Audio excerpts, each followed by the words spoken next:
Halo,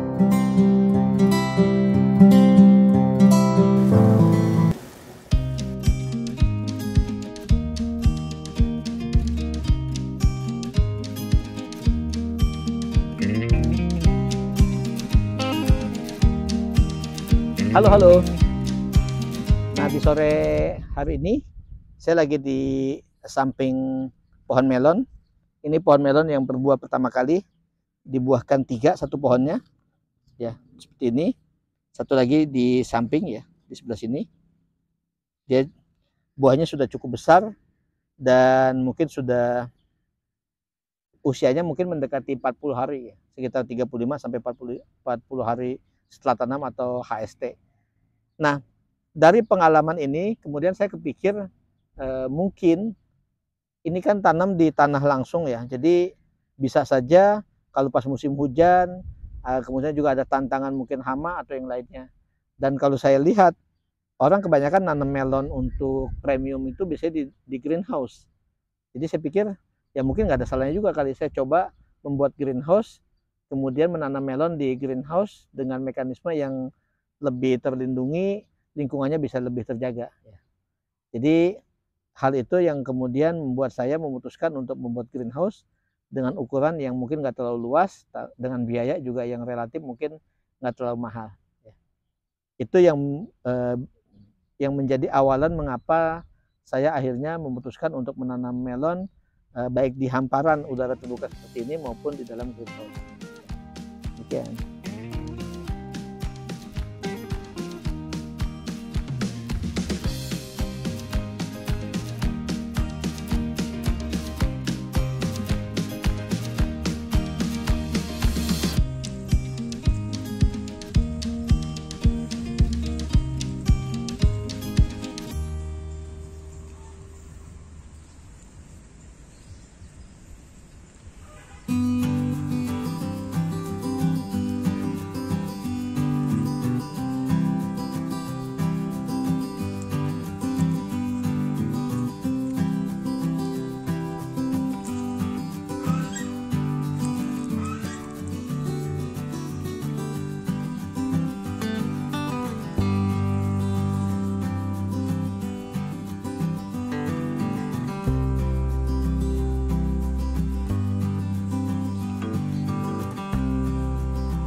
Sewaktu awal berniat membangun greenhouse, saya ada 2 pilihan, apakah menggunakan jasa konsultan atau yang sudah berpengalaman membuat greenhouse.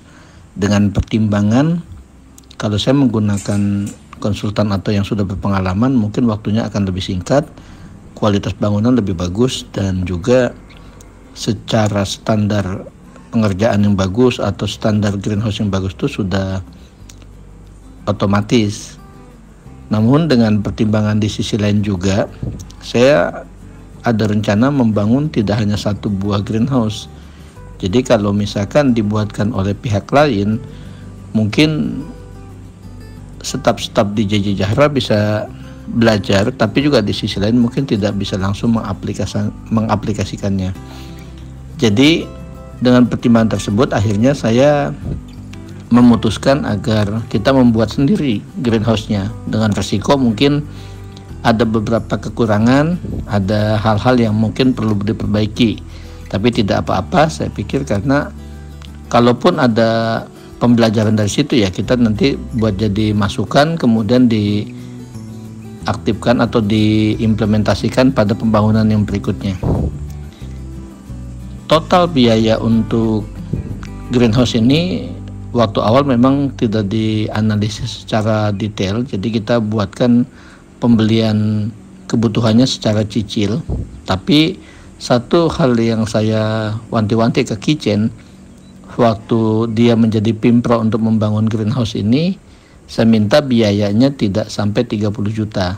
Jadi ya paling tidak untuk mulai dari pembelian kerangka, kemudian juga plastik dan lain-lain termasuk pengerjaan, biayanya jangan sampai melebihi 30 juta. Kenapa angka 30 juta? karena angka itu yang bisa saya keluarkan dari tabungan.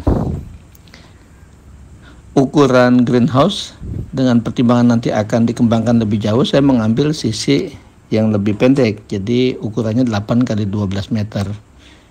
Ukuran ini cukup memadai buat kami karena kami juga uji coba pertama tidak sampai ribuan tanaman, melainkan mungkin hanya sekitar 100 sampai 200 tanaman saja. Untuk kerangka kami memilih untuk menggunakan baja ringan dengan pertimbangan daya tahan dan awetnya. Bisa saja kami menggunakan bambu, namun kalau menggunakan bambu kami malah lebih sedikit lagi pengalamannya.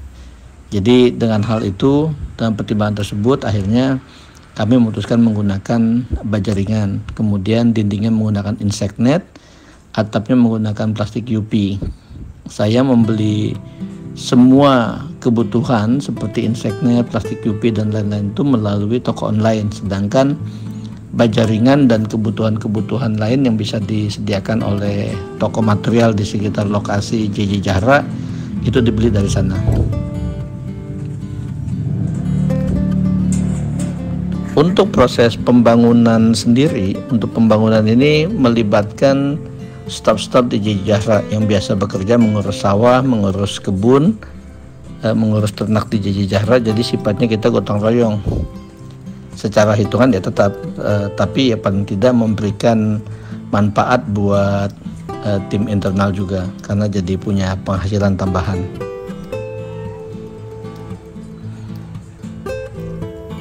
Proses pembangunannya sendiri memakan waktu sekitar 2 minggu sampai selesai. Itu pun ada beberapa hal yang mungkin menyusul, seperti pemasangan saluran untuk irigasi, termasuk juga untuk pembuatan rambatan dan lain-lain.